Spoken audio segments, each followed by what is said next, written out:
Errol was savoring the warm breeze caressing his face. He contemplated the roofs of the city from the terrace of the suite that Sileo had reserved for him. Renaissance was immersed in the torpor created by the neon lights of its faubourgs. Soldiers screamed from afar. Errol couldn't remember ever seeing so many out and about. Their voices got lost in the maze of streets. The beautiful neighborhoods of Belleville were calmer. The flag of the Foundation flew over the Great Dome, the image of the split sliver tree on a dark blue background. Torn, faded, it looked so fragile that the slightest gust of air might blow it away. Above him, clusters of stars and the few satellites that hadn't already disintegrated into the atmosphere shone brightly. For a moment, Errol allowed himself to imagine a group of men who had survived in some orbital station lost in the galactic vastness. In the past, he couldn't bring himself to believe in such stories. But that was before a woman awoke from a 1,000-year-old sleep before his very eyes. From now on, anything was definitely possible. And then he thought of Octave, that stupid boy. His heart tightened in his chest.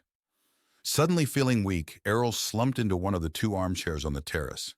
He let his glass roll to the ground and fumbled awkwardly to grab the bottle of wine. Some drops of liquid flowed down his throat while the rest dripped on his shirt. His body was in pain. Every muscle screamed in agony. His limbs refused to move when he asked them to carry him to bed. The mattress looked so comfortable with its goose feather quilt and white sheets of synthetic silk. But it was too far away. The coffee table between him and the bed was an insurmountable obstacle. A ceramic bathtub had been installed underneath the sundial, a version that was no longer under production. The servants had heated his water in the kitchens and brought up the precious liquid bucket by bucket after filtering it because of rationing. But the bathtub, too, was too far away. He would never dare set foot in the water that night. He knew that if he had the chance to dive underwater, he would never get out. After another sip of wine, he finally smiled. He didn't even know why. His hand slipped to the floor, letting the bottle roll to the edge of the terrace. He fell asleep like that, his hat resting on the tip of his nose. He was awakened a few minutes later when his brother stormed into the suite. The archaeologist was startled. A trickle of drool dripped from his mouth to the collar of his shirt. "Good, you are not in bed yet. Excuse my delay," said Sileo, who did not seem bothered by his sudden eruption. "Did you at least take a bath?" His brother assessed him from head to toe and pinched his nostrils.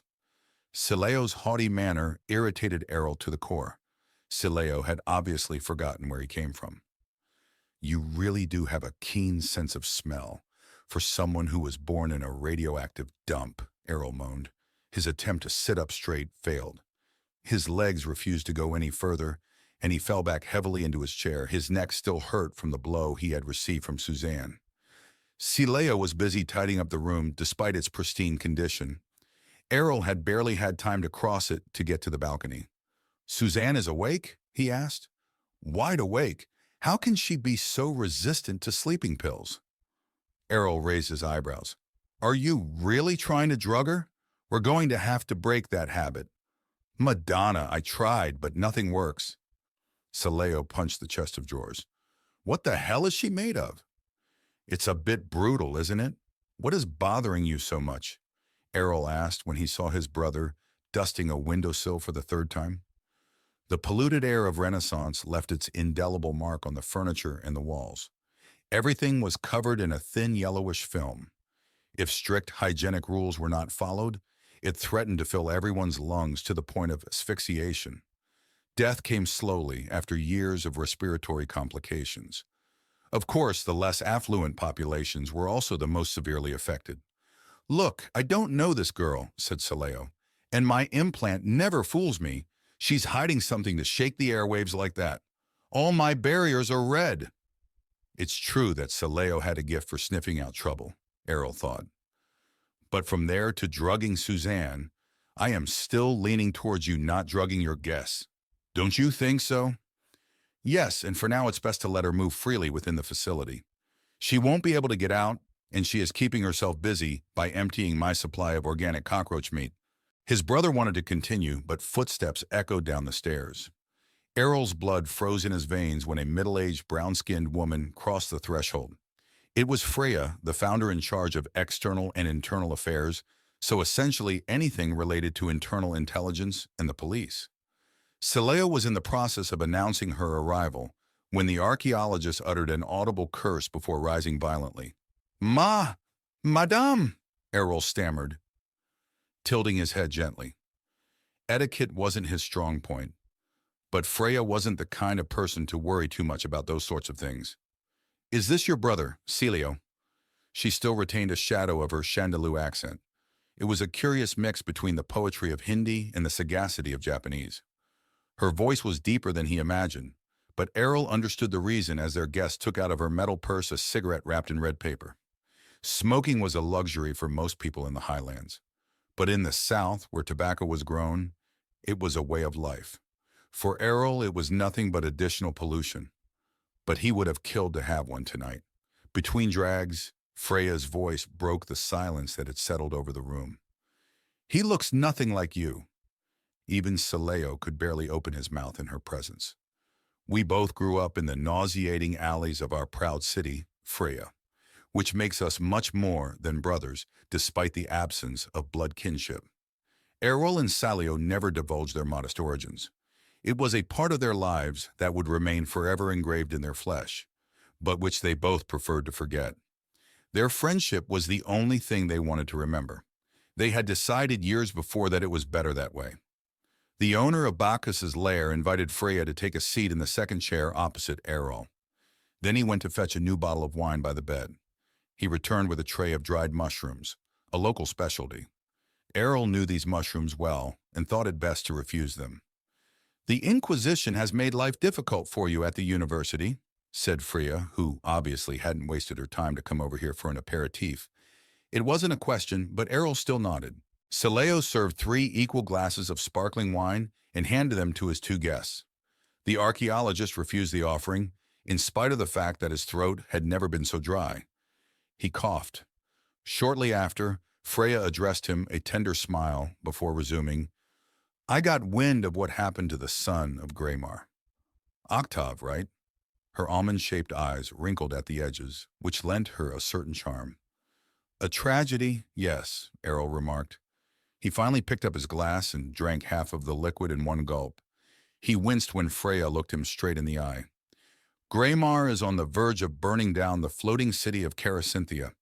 I spent dinner trying to talk him out of it, she continued impassively. The headquarters of the Inquisition? Sileo squealed. Is Octavi's father in town? Errol asked, frowning. His heart tightened. Greymar and his sons were going to cut his face off with a saw, and he should be glad, for it would be the sweetest punishment these warriors of the northern steppes could inflict upon him. Errol had always wondered how Greymar could have sired a scrawny intellectual like Octave. Why prevent him from setting fire to that anthill? Because the Foundation does not have the resources to pursue this vengeful campaign, Freya corrected him. The Ark anchors off the coast of Francia. It would be a diplomatic headache that we don't need after this umpteenth revolt of the barons. The vein on her temple was drumming through her brown skin. Freya was on the front line of this border agitation. He will have to grieve with all the restraint the situation imposes on him, difficult as it may be. Errol swallowed, and Freya reassured him immediately. He does not hold it against you. Nothing could have predicted the audacity of these madmen. She then turned to the cabaret owner, who was anxiously tapping with his stubby fingers the back of the chair where Errol had collapsed after hearing this comforting news. I am really sorry to break into your house at such a late hour, Sileo, but as we briefly discussed, I would like to ask Errol a few questions. I am at your disposal, replied the archaeologist, standing back up. His voice was firm for the first time that evening. We know that the Inquisition will stop at nothing to secure its hold on the highlands with each passing day. However, a good number of founders are convinced that what happened at the university was not by chance. What do you mean? Asked Sileo while Errol kept his silence. From what I understood, the judge was looking for Master Marion, and contrary to what I have heard about the servants of Saint Maive, he wanted him alive. That's impossible. Judges never capture those they consider heretics. They execute them on the spot, intervened Sileo. And what is even more curious, the terminals of the university were hacked. Several times, Freya continued. Do you know who did it? Errol inquired, although he knew who was responsible for at least one of the cyber attacks. The fear of further exposing his expedition under the Damastok froze him into place. The Inquisition, that's for certain, the founder said. The latest attempts were traced back to a nun with incredibly sophisticated implants. And this is my first. The Inquisition has two faces, Errol admitted. I don't know about the judge, but these are the directives of Ch.9. The archaeologist proceeded to tell them about Père Fluminet's testimony and repeated what the librarian had explained to him in the reading room. Do you think it's possible? Silo asked Freya. Freya had remained silent throughout the story. She resumed after finishing her cigarette and lighting a second one. Perhaps, yes, she replied. I am going to inform the founders. Of course, it would be better if you kept this to yourself. She trembles as if all her fears had just been confirmed. She knew, the archaeologist thought. These intriguing founders have known for a long time. To make this news public would raise a wind of panic. How many of them are taking advantage of this conflict with the Inquisition? There is nothing more lucrative than war, except when you lose it. Errol, she continued, what were you doing at the university? Everything leads us to believe that the judge and his nun were waiting for you. Rather curious when they could have been pursuing Marion, their primary objective. As the Ice Lady was enjoying her second cigarette, a thick wisp of pink smoke escaped from its tip. The man with the hat rubbed his eyes with his fingertips. He was having trouble formulating his thoughts. His answer came to him when he exhaled a soft lilac cloud that smelt like jasmine. I was coming back from the south, an expedition. For a moment, Errol considered mentioning the young woman in the glass coffin, but he preferred staying silent on the question for now. He was struggling to believe it. Freya, however, did not drop the matter. A new wave of questions assailed him from all directions. They came from behind a smokescreen. Is that what they were interested in? What did you bring back that might have interested Marion? Exciting tech? Weapons? And by extension, the Inquisition, Sileo added. A pinkish cloud hid Errol's two interlocutors from view and made his head spin. He would have bet his life that Freya was using some kind of drug on him. Errol denied having made any significant discovery. He pointed out that these expeditions were commonplace and that he had brought back some used implants and a bunch of almost illegible data. He then swore that nothing of what he had brought back to the university of these recent discoveries could have interested the Inquisition to such an extent that a judge would decide to make a trip with paladins at his side. But Freya was definitely not fooled and dealt the one blow she must have been preparing since the moment she began her interrogation. So, Octave died for some useless information in a box of used TI? He lost his life for some worthless junk? Errol swallowed his nascent resentment and pretended not to pay any more attention to his interlocutor's remarks. When the latter decided to drop the matter, he charged right back once the final wisp of smoke that surrounded him had dissipated. Do you know where Marion is? Freya seemed astonished at the archaeologist's renewed ego. Sileo was also waiting for an answer and stared at the woman in front of them intently. He had now taken his place on the coffee table, next to his brother. I have a bird on his heels, she said, shrugging her shoulders. I will know more tomorrow. Maybe. Do you still want to confer with him? Why? So Freya wouldn't let him be the one to lead the conversation. Her gaze was sterner than before. She got up from her armchair and leaned against the low wall of the terrace. At that moment, one of Sileo's lackeys entered the room and whispered to his master. Sileo sent him away and told Errol that Suzanne had been taken back to his apartments as agreed. Errol could feel the fatigue eating away at him. His breathing was jerky. The acrid smoke had not helped his condition. Upon reflection, he preferred the yellow ashes to the poison of this ice queen. The foundation is dying, Errol. Freya crushed the butt of her cigarette in the palm of her hand before placing it on the table. The foundation has its faults and its own demons. But the Inquisition? Please, Errol. Obscurantism, fear, ruin. This dogma drums at the gates of the city day after day. The ideals of the Inquisition are in total contradiction with the values of the world we are trying to rebuild. St. Maive and her judge executors. St. Mive is not the Inquisition, the archaeologist interceded after moving to her side. She is an even greater evil, but one that does not have unanimous support among her ranks. He thought of those special units that were conducting their excavations in the greatest secrecy within the Brotherhood.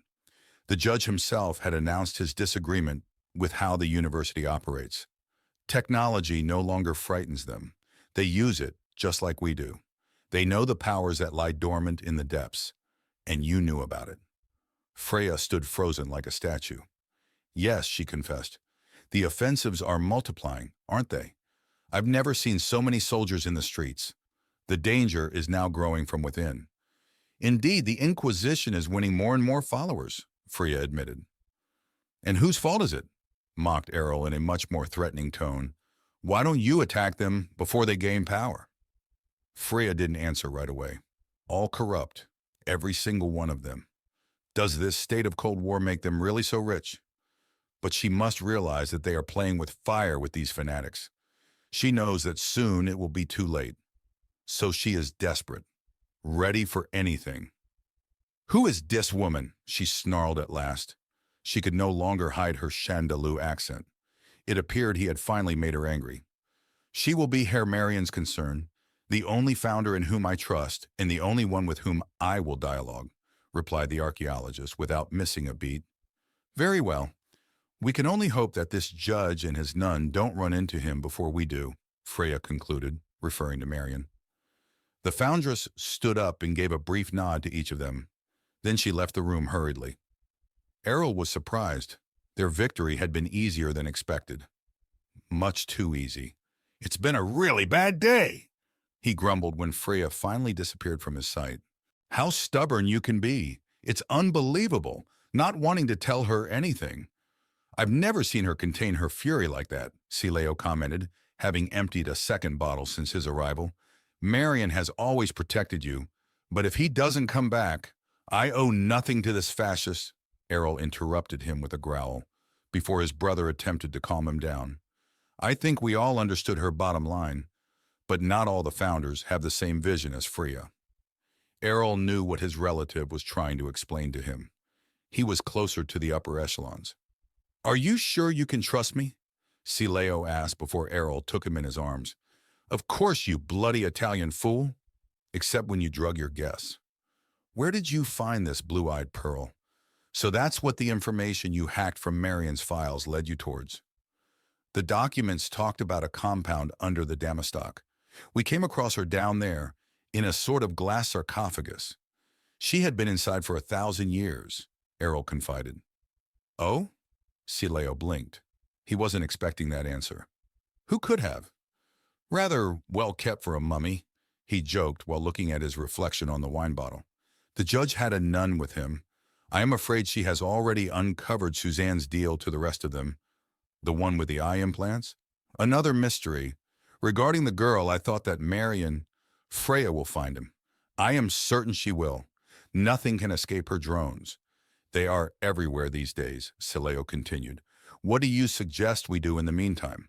My mission was supposed to end at the university.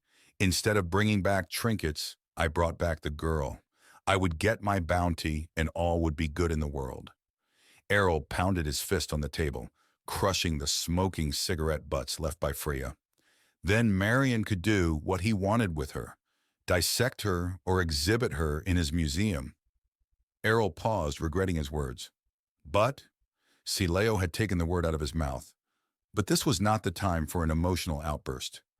I know that Marion is as distant as you and I are from the manipulative founders. With him gone, I won't be able to leave her at Freya's mercy, he finally said. She would torture her to try and find out the position of weapon caches, top-secret military bases, or some other foolish endeavor. If Suzanne's identity became known, both the Inquisition and the Foundation would be after her. I understand that. Until Marion's situation is settled, she can remain confined here. As you have already seen, she will want for nothing. And I promise I won't try to drug her anymore. Thank you, Sileo. Prego, brother. In his armchair, Sileo yawned while contemplating the horizon. Pale yellow flakes were snowing all around them. I cannot envision what must be going through her mind. Can you imagine it? lost in the midst of barbarians like us. Averill nodded. He liked to imagine that these ashes were the remains of men and women who had lived long before him, and Octave had now joined them. Before Sileo could continue, one of the servants in charge of Suzanne was leaning against the doorframe. A drop of sweat beaded down his nose. For a moment he stood with his mouth open and no sound would come out. "Speak, Adrian! Have you lost your tongue?" wailed the cabaret owner. "The Fraulein is gone," he whimpered, talking about Suzanne. Averill exchanged a quick glance with his brother. Grasping his belt in the sleeve of his sword, he headed for the exit, leaving Sileo alone with his servant. He had never run so fast before in his life.